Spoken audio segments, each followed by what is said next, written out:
Today's video has been sponsored by DoorDash.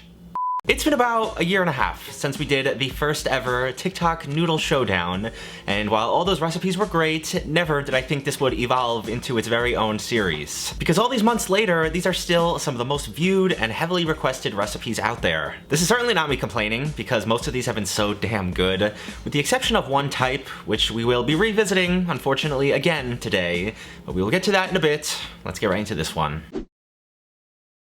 Like I said, this is now the 5th TikTok noodle video of the series, and after dozens of noodle recipes and thousands of other videos, we have gone through a ton of groceries. Which is why it is a great thing that our friends over at DoorDash have arrived at the perfect time to help us out with this one. 10 years ago now, DoorDash was founded with a very simple mission: to grow and empower local economies. And all these years later, DoorDash has grown to a bustling marketplace where you can get pretty much anything from your neighborhood delivered straight to your door, from food to flowers, alcohol, and more. Now, of course, you can still always count on DoorDash to connect you with your favorite local restaurants. I still do all the time. But for me, the true game changer was allowing DoorDash to become my full-on, modern, trusted assistant. From allowing them to complete my full list of weekly grocery needs. We're not talking a midweek top-up or a last-minute ingredient either. I have gotten almost all the ingredients for many videos strictly from DoorDash. And I love how the app allows you to schedule and customize, substitute, and track your order, as well as communicate with your shopper while receiving real-time updates. So allow DoorDash to be your all-in-one solution for your lifestyle needs when you need them. Use my code DAVID50 to get 50% off up to $10 of your purchase of $15 or more at convenience, grocery, or select retail stores. And thank you so much to DoorDash for sponsoring this video. Usually in these videos, we often start with maybe underwhelming recipes and then work our way up. But today there is no room to start slow. We are starting with a chili garlic butter pasta. I grabbed spaghetti, soy sauce, honey, chili crisp, the never-ending Parmesan wheel, fresh garlic, an egg, butter, and some chives. Obviously, I wanted to include this recipe because it looks great.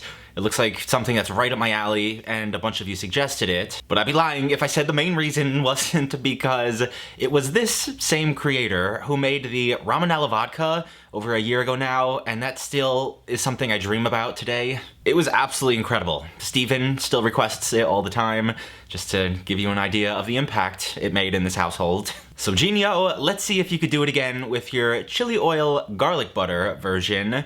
I started by prepping up the fresh garlic and chives, whipping together the saucy flavoring base of the soy sauce, chili oil, and honey, boiling off the spaghetti, and then right in that same pan, one by one, creating this masterpiece. And I'm just now realizing that this is a very similar recipe to that ramen vodka. At its core, it's got your Italian side with the parm and spaghetti, with the fusion-y twist of the soy sauce and the chili oil. It got nice and thick and dark and glossy. If this thing is half as good as that ramen vodka was, I will be ecstatic.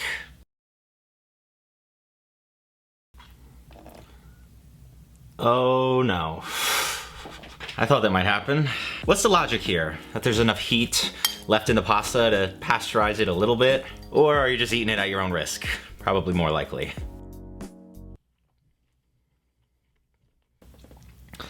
I love these videos. Do I need to list all the reasons I love this so much? You can probably guess. It is so flavorful. It is rich and creamy and spicy and salty. I think I undershot the garlic. I could do even more of that. I don't know how many cloves he used. You can always sub in whatever other type of noodle or pasta that you like or you have on hand, but that sauce, that's right up there.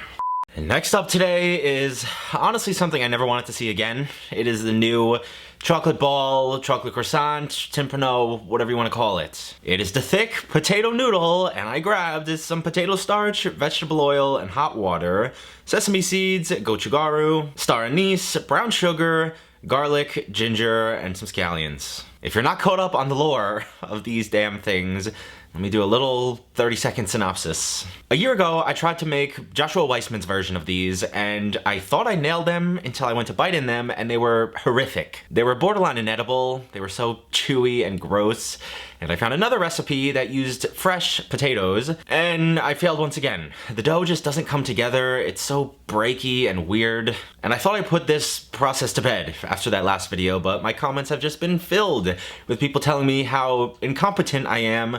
I'm using the wrong starch, my water's not hot enough, I'm not kneading it properly, I'm not cooking the noodles enough, you name it, I have been told that So I'm going to follow this new tasty recipe closer than I've ever followed any recipe before. I will not allow one godforsaken thing to look any different or be off from that original video, and already I think we're seeing some better results. Although this was a new brand of potato starch as well, the boiling water, as soon as it hit it, did definitely gelatinize it, and I got a really smooth, satisfying dough that you could almost pull. It looked precisely like hers. We've already made progress from the last few when they were looking like kinetic sand, so I boiled these off, I allowed them to float. Apparently that's the indicator for them being fully cooked.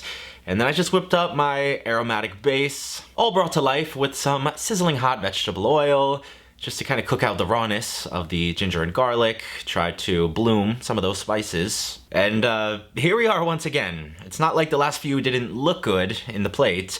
This is all about how they taste, and I certainly still have my doubts. Whatever that feeling is that I get whenever I see those tasty fudgy brownies again, the feeling of these is the opposite.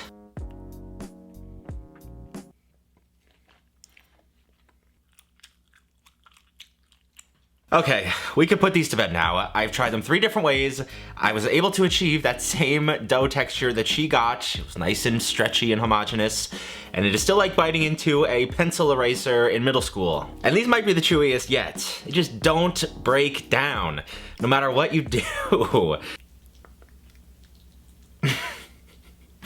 This thing reminds me of a resistance band in physical therapy. Why would you want to chew on something you can barely chew? It's very clear they're cooked all the way through. I let them boil until they floated.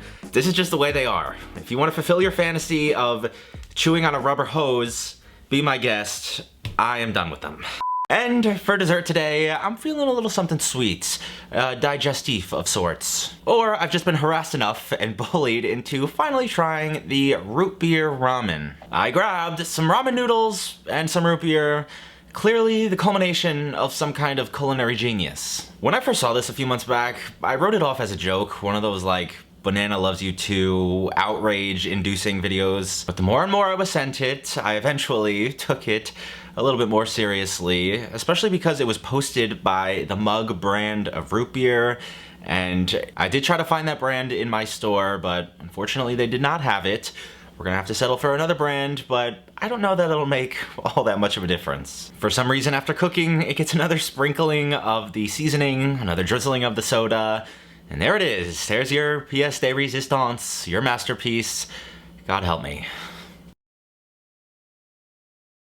I do love me some root beer, but it smells so weird.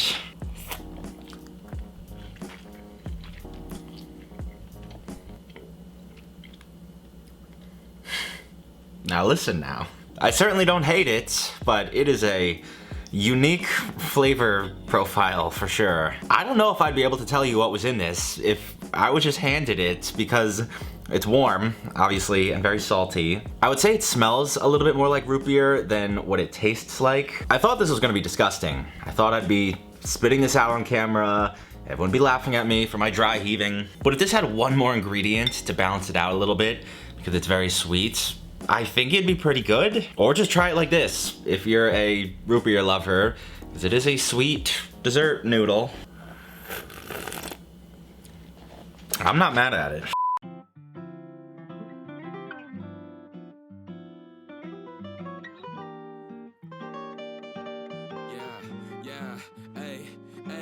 With the M without the AD. Flipping burgers and my money super lazy. Try and make a meal tonight, they ain't paying me. Try and supersize my life with my A-team. Yeah, our style wasn't wavy, but we had a vision.